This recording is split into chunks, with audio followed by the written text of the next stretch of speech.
Hi friends, బిట్టుగాడి కోసం ఈరోజు కిచిడీ చేస్తున్నాను. క్యారెట్, బీన్స్, లివరు, రైసు, కరివేపాకు, కొంచెం ఓట్స్. ప్రతి సండే వాడికి ఇలాగే పెడతాను. అంటే ఇంకా ఏమైనా పెట్టొచ్చేమో మీరు నాకు కామెంట్ చేసి చెప్పండి. ఇది నేనైతే నాకు తెలిసినంత వరకు అయితే ఇవే పెడతాను. కొంచెం వాడికి ఎనర్జెటిక్గా ఉంటుంది. ఎందుకంటే వాడికి 1 మంత్ క్రితమే పార్వో వైరస్ వచ్చింది. ఇప్పుడే రికవరీ అవుతున్నాడు వాడు. మీరు వాడు చిన్నప్పుడు వీడియో చూశారు కదా, చాలా పాడైపోయాడు ఫ్రెండ్స్. మీకు ఏదైనా పెట్టొచ్చు అంటే నాకు కామెంట్ చేయండి ఫ్రెండ్స్.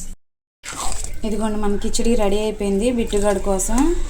ఇది కొంచెం చల్లారినాక ఈ పూట ఇలాగే కొంచెం పెడతాను. నైట్ మాత్రం కొంచెం కర్డ్ వేసి పెడతాను ఫ్రెండ్స్. ఇంతే. ఇంకా ఏమైనా యాడ్ చేసుకొని ఇంకా నా డాగ్కి ఇంకా ఏమైనా బలంగా ఉండే ఫుడ్ ఏమైనా ఉంటే కామెంట్ చేసి చెప్పండి.